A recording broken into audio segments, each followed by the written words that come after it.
la verdad y abogando por unidad nacional en pro de la paz y la seguridad en el Ecuador, tan lejos que queremos recuperar en el país. Quiero dar la bienvenida al experto en seguridad, doctor Jean-Paul Pinto. Lo invitamos precisamente para continuar con este análisis hoy en coyuntura con el decreto de las últimas horas del Ejecutivo, el 275, que en una larga explicación de 43 páginas establece un nuevo estado de excepción por 60 días, focaliza en 7 provincias y el cantón Camilo Ponce Enríquez de la Suay. Las provincias en estado de excepción son Guayas, El Oro, Santa Elena, Manabí, Sucumbíos, Orellana, Los Ríos. Y continúa esta tarea en donde Fuerzas Armadas se dispone su actuación con 2 hechos importantes que señala el artículo 2 de este decreto. Se suspenden los derechos de inviolabilidad del domicilio, inviolabilidad de correspondencia.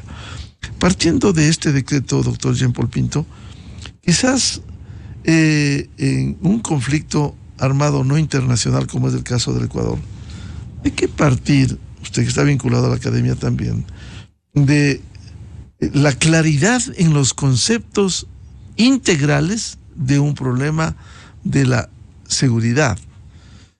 Esto ha enseñado ejemplos de lo que ha sucedido en Colombia, sucede en México, sucede en países centroamericanos. Entender un conflicto de largo plazo, esto no se va a solucionar con los estados de excepción, que empieza por unas tareas de baja intensidad. ¿Cómo afrontar esta realidad en estas condiciones? Doctor Pinto, buen día. Buenos días, gracias por la invitación, saludo a la audiencia del programa. Mira, cuando arrancamos esto te decía que es extraño, ¿no? Cuando vi la declaración del presidente sobre el tema de que estamos en guerra, o es la segunda fase de la guerra, un poco se me vino a la cabeza la novela de George Orwell, 1984, ¿no? Donde lo que se buscaba es estar permanentemente en guerra para tener ocupados los ciudadanos y justamente hacer lo que uno quería, ¿no? Y el eslogan mismo del libro es: la guerra es la paz. Es decir, creemos falsamente que buscando la guerra vamos a conseguir la paz. Cuando tú bien señalabas que los ejemplos colombianos y mexicanos dicen exactamente lo contrario. México tiene 23 años de guerra contra el narcotráfico, desde el gobierno, ¿no es cierto?, de Fox, pasando por el gobierno de Calderón, y hasta ahora los grupos criminales están más fuertes que nunca. El Cartel Jalisco Nueva Generación, el Cartel de Sinaloa, etcétera. Entonces, el mensaje es claro.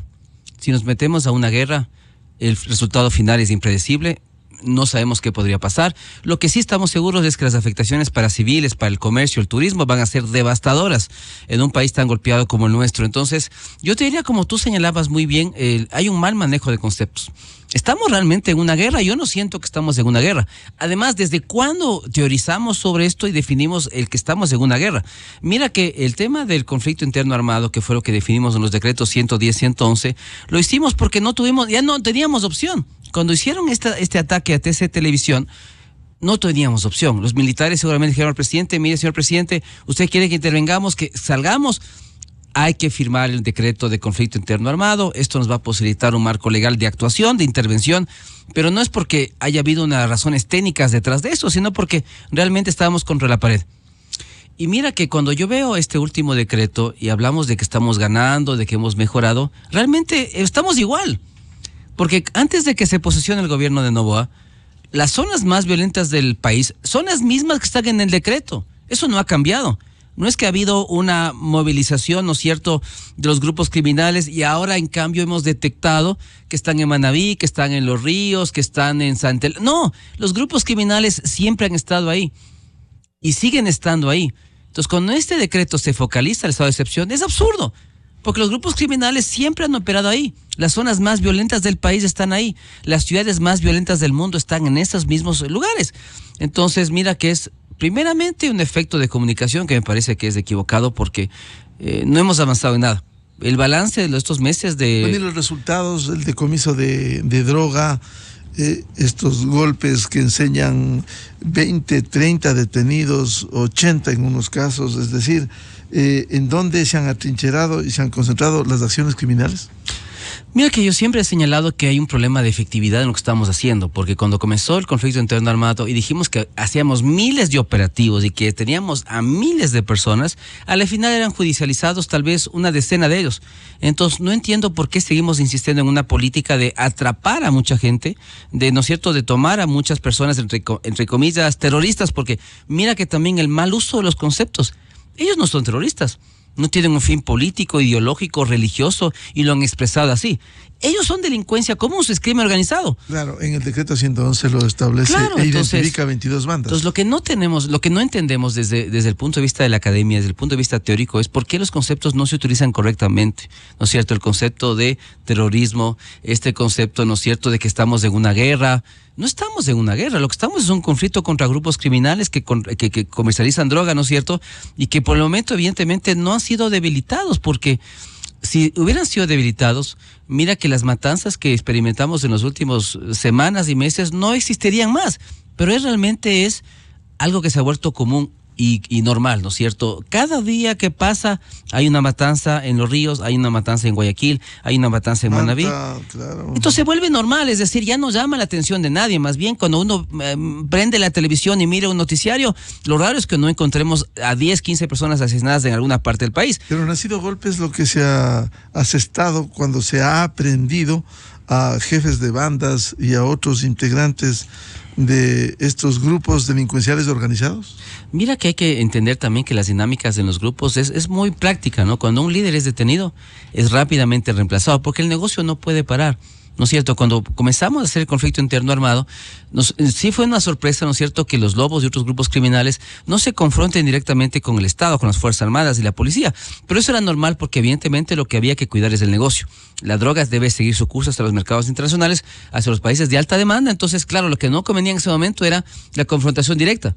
Y tenemos un comunicado aparentemente de los lobos, pero que tampoco está confirmado, que ahora sí quieren, ¿no es cierto?, enfrentarse al Estado. Lo cual es poco creíble, porque como te digo, lo que se intenta hacer es que la droga llegue a su destino porque la demanda no espera. Entonces, yo digo que hay una falta de efectividad porque a pesar de los golpes que hemos dado, de las capturas que hemos hecho, ellos no están debilitados, ¿no? Yo no siento que de alguna forma, ¿no es cierto?, haya bajado su incidencia en el tema de la venta de droga, porque lo sabríamos. Se sentiría en el comercio internacional de que la droga no está llegando a su destino, de que los demandantes no están recibiendo su mercadería, pero me parece que no es el caso. Entonces, lo que pasa es que nos falta unas políticas de seguridad integral, que no tenemos. Sentar en una mesa no solamente a la policía, a los militares, al Ministerio del Interior, sino a otros ministerios de educación e inclusión social, el sector privado, a los municipios, y hacer realmente una política pública de seguridad integral, con ese apellido, que sea integral.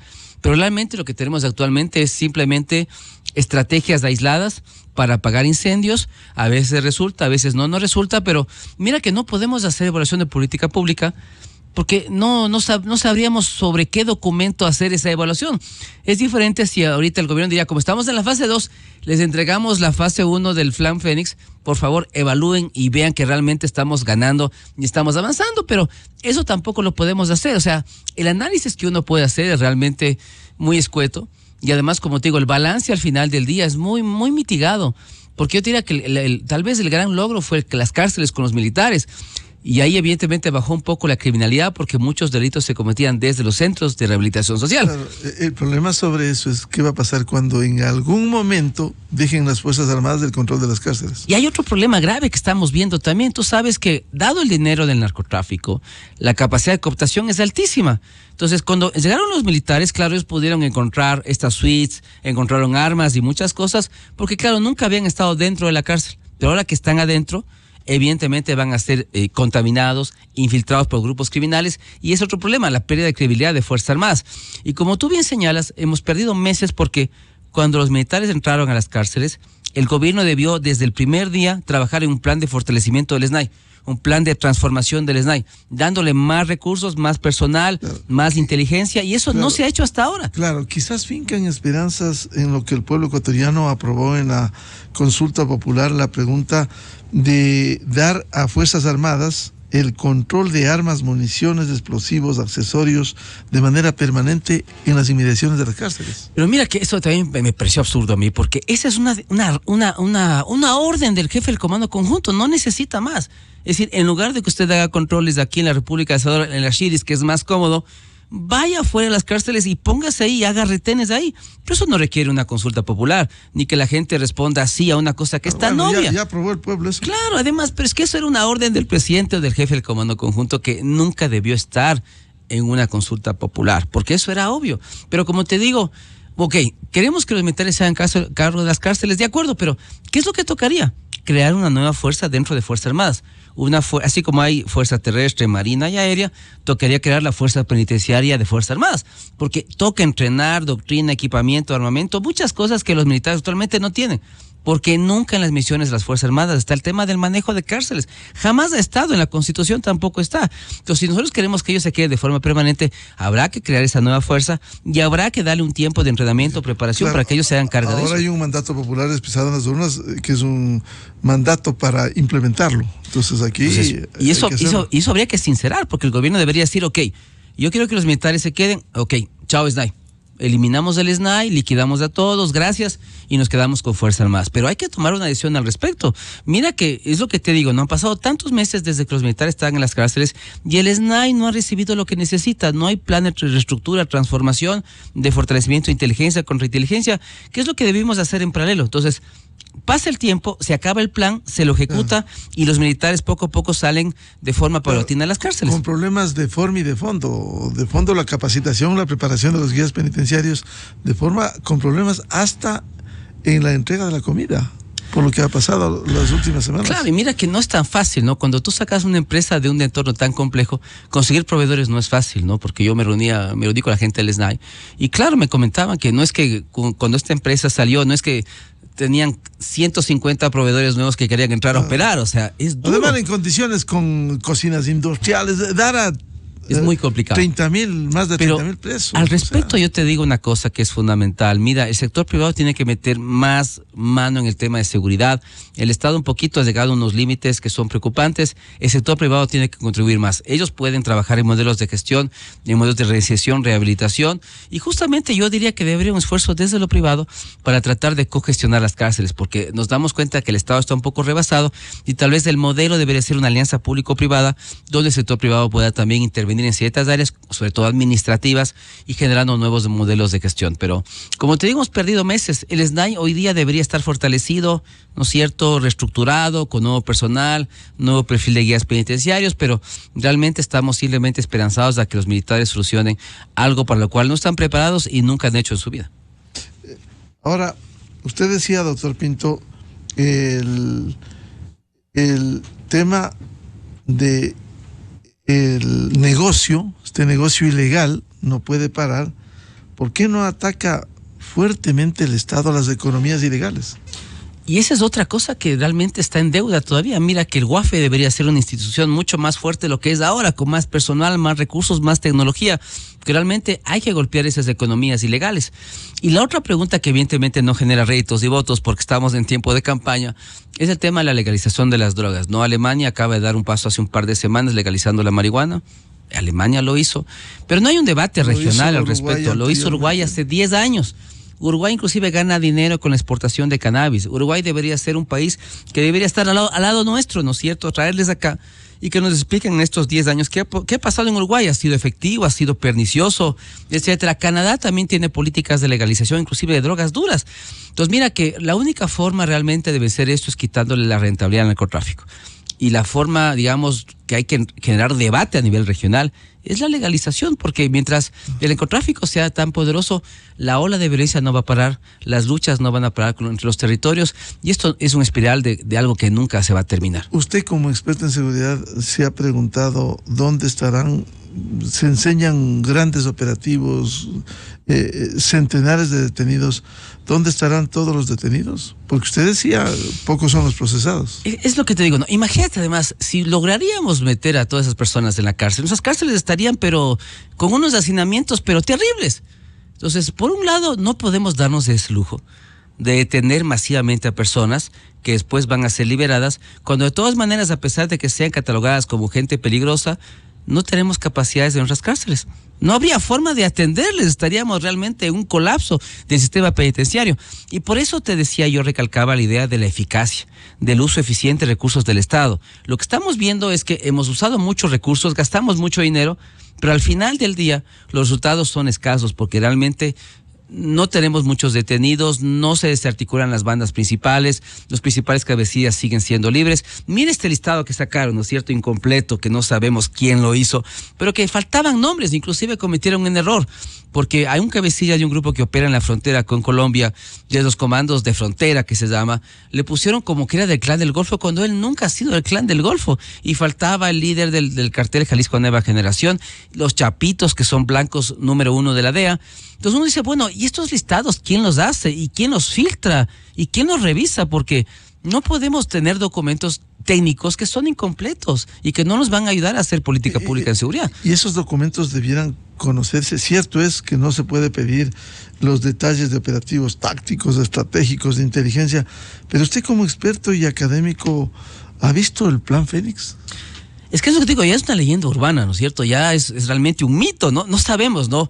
Yo recuerdo, como te digo, alguien en una entidad pública alguna vez me dijo, sí está, y me mandó un print screen de una parte del plan. Me dijo, esto nos compete a nosotros, pero le digo, tú tienes esa suerte de conocer, el resto no sabemos qué hay adentro. Los lineamientos generales, no exacto, se pide que los detalles, no, insisto, exacto, la parte táctica, estratégica. Lo que pasa es que tú puedes hacer dos tipos de planes, ¿no? Tu plan. Además, mira, el que es realmente reservado es el plan de inteligencia. El Plan Nacional de Inteligencia siempre va a ir con una codificación. Según la ley, tienes 3 estados: reservado, secreto y secretísimo. En función de eso, el número de años de reserva de información. El plan de inteligencia sí es un plan reservado, porque evidentemente tiene cierta información sensible de lo que vamos a hacer. Pero el plan de seguridad es un plan público, es un plan de política pública, y como su nombre dice, tiene que ser público. Generales, entonces, no estamos pidiendo que los entregue todo el plan a detalle, no. Sino debe hacerse una versión pública del plan, donde estén los ejes, los objetivos, las políticas. Un plan, ponte, como el que sacó Lazo 2 días antes de salir del gobierno. Eso es cierto que fue una barbaridad. O sea, ¿cómo un presidente saca un plan de seguridad faltando 2 días antes de salir? Pero ese plan es muy interesante. Yo no sé si tú lo has visto, te lo puedo pasar. Sí. Ese plan es muy completo. Hay objetivos, políticas, estrategias. Eso es lo que necesitamos. Que el presidente diga, aquí está mi documento, por favor, evalúe.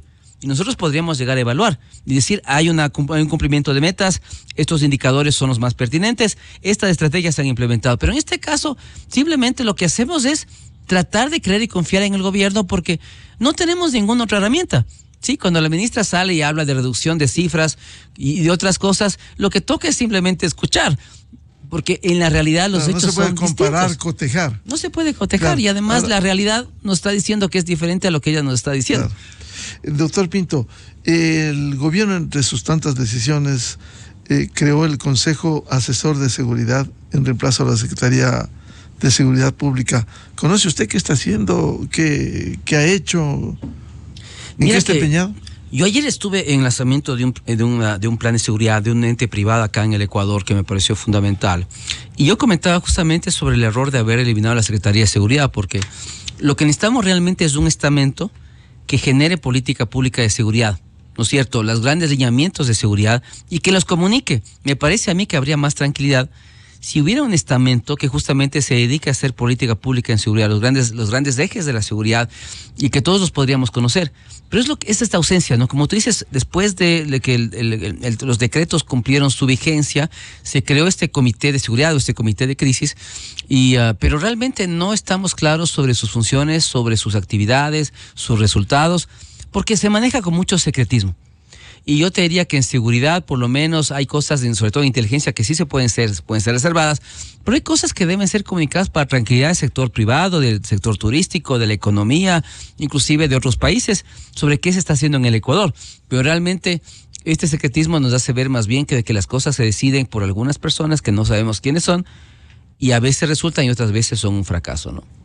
Pero ¿cuál debe ser la expectativa de los ecuatorianos? Estamos entre estado de excepción y estado de excepción, y el país de alguna manera necesita certezas cuando hay un conflicto armado interno o no internacional. Ya.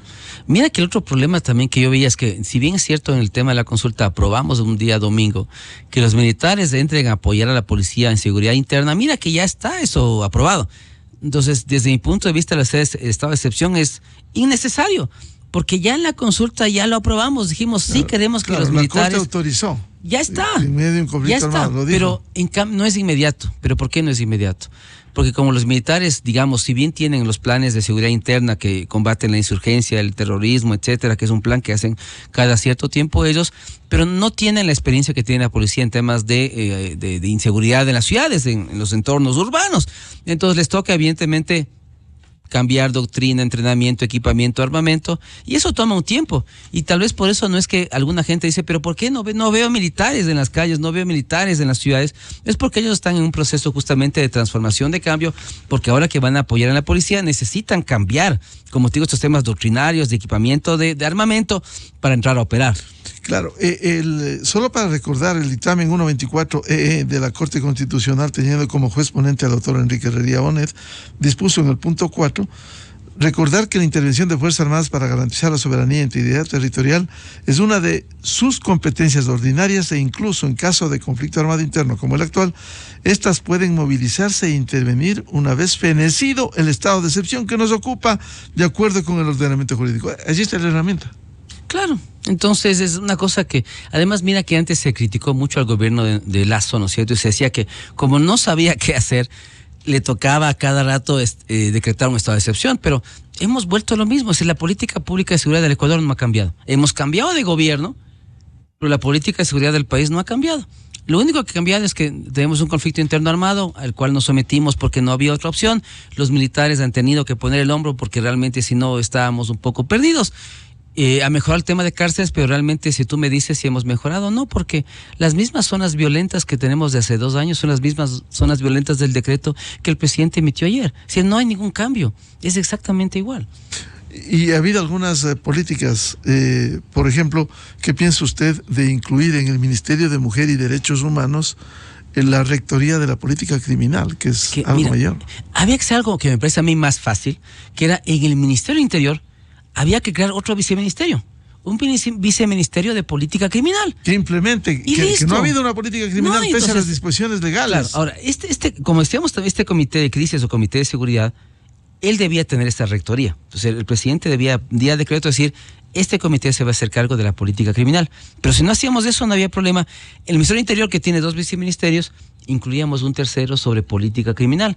Y no tocábamos el tema de la mujer, porque mira que el presidente solo, hablando vulgarmente, da papaya, ¿no es cierto? Porque ahora evidentemente las mujeres han sentado su protesta porque, se quiera o no, cuando tú tienes un Ministerio de la Mujer y le cambias de nombre, eso se va un poco, se reduce de nivel y queda como un viceministerio, una secretaría, pero ya no es un ministerio de la mujer. Entonces yo te digo que realmente ahí no se analizó bien el tema. Eso no se debió tocar, inclusive por la coyuntura actual de la violencia contra la mujer, los feminicidios, etcétera. Eso debió quedarse ahí. Y más bien lo que debió hacerse es una reforma en el Ministerio del Interior, colocando un nuevo viceministerio de política criminal. Eso hubiera sido fantástico y hubiera sido sumamente técnico y además en manos de la gente que sabe manejar, que es la Policía Nacional. Bien, muchas gracias. La presencia en la revista de Opinión Democracia al doctor Jean-Paul Pinto, académico experto en temas de seguridad, y este tema complejo que vivimos hoy con un nuevo estado de excepción, el conflicto armado interno. Muy amable, Jean. Gracias por la invitación, un saludo y buen día a toda la audiencia de la radio. 8:34 en el territorio continental ecuatoriano. Vamos a una pausa publicitaria y volvemos. Tenemos previsto un diálogo con la ministra de Inclusión Económica y Social, Zaida Rovira, temas de interés en los resultados en este primer semestre de administración. Desde 1984 con Gonzalo Rosero. La revista de Opinión Democracia. Siempre líderes, siempre confiables. Enseguida regresa Miguel Rivadeneira.